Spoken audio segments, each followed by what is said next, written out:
Hello, YouTube, TeamAon.com, where you may be watching this. This is Odogoo with Team Aonn.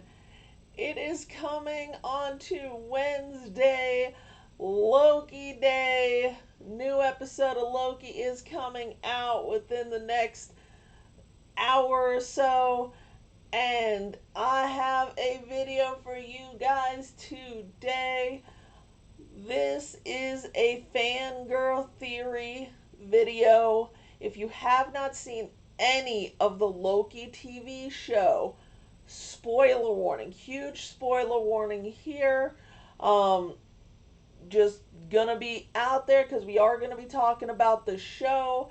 Don't say I did not warn you, besides the giant thing that says spoiler alert.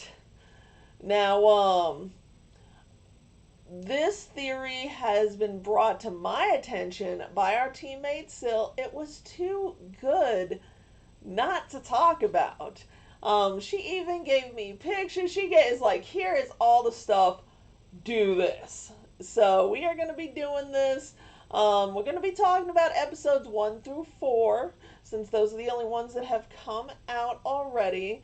And the theory is that the Loki show, each episode relates in some way to one of the 6 Infinity Stones. And it's an interesting idea there. Now, first we got to do with episode 1, and we get introduced to Loki. So many different feelings here. First, oh my god, more Loki content.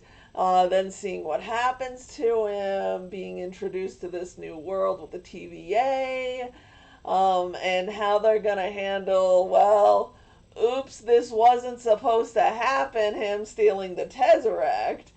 And this series is very visual, on so many different levels. It is covering stuff that is more based in the comics, where it handles concepts that, if you're not familiar with sci-fi or comic universes, may be a little bit confusing. Tom's acting on point, but in episode 1, the theory is that that one is based on the Soul Stone, because you got a lot of orange colors and lights and imagery, and the Soul Stone, it deals with a lot of inner selfness,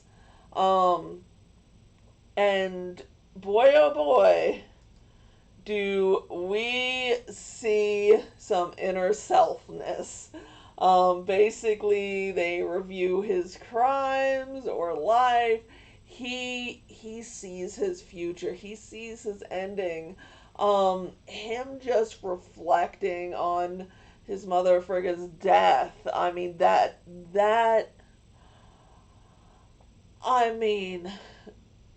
it is Tom at his finest. He's always been able to show emotion, and it just stabs you.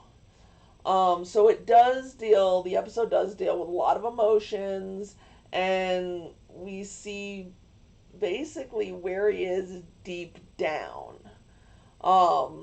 We see a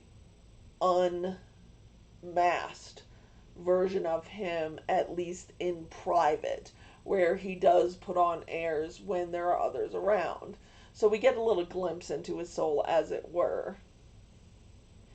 Then we go into episode 2. And episode 2, we get to see who has been kidnapping these people, killing these people, doing all this crazy stuff. And of course, it's another Loki. And we get to see the answers to everything that we questioned, at least to this point so far, in episode 2. And episode 2, you have the color red, which relates to the Reality Stone. and we get to see kind of what is real, what is not. Um, we get to see how the person is bending reality to be able to do the things that she is doing without being detected, which is hiding in apocalypses. And then they have the confrontation, and of course he follows her all the way down the rabbit hole to see what reality really is.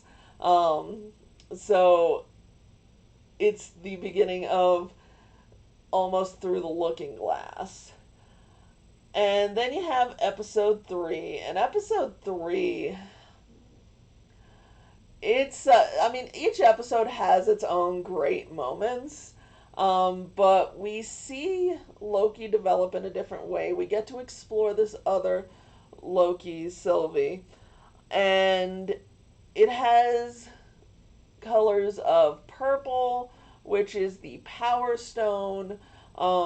We get to see basically them in action, them trying to survive, their strengths, um, them showing off their powers, explaining some of their powers, how they're a little bit different from one another. Uh, and a lot of the visuals, while they were good in episode 1 and episode 2, episode 3, it was breathtaking because they wanted to show basically an apocalypse up to the end almost. And it really took my breath away. Um, I don't know if it is my favorite episode because I haven't seen all of them. And there is there is something in episode 4 which kind of pushes it to the precipice of, okay, yeah, this is my favorite so far. So we have the Power Stone, and that takes us into episode 4. Episode 4, um, Tom said that his favorite episodes, I believe, were episode 4 and episode 5. And episode 4 dealt with the concept of time. We get to see Sylvie's backstory. We get to see things involving time and the past, along with possibly the future. Um, but it could also be argued that this may be the Mind Stone. And the reason why I'm not 100% sure if this is the Mind Stone and 5 may be the Time Stone or flipped is we see a lot of yellow tones and hues in this episode, and Loki's trying to change Mobius's mind about the TVA, and Hunter B-15's mind already was changed. So one could argue and lean more towards it being the Mind Stone connection because of the yellow hues and just dealing with things mentally, even though it does touch a little bit on time. But we'll have to see episode 5 to really make that determination fully. But what are your guys' thoughts on this? The final theory that was brought to me is in episode 6, it would be the Space Stone, would be the final stone, which would lead into the multiverse of madness. Because Loki, that is where Loki is leading. If you have your own theories, leave them in the comments below. For now, though, this is Odogoo with Team Aonn. Remember to like, subscribe, check us out at teamaonn.com. And as always, enjoy your fandom.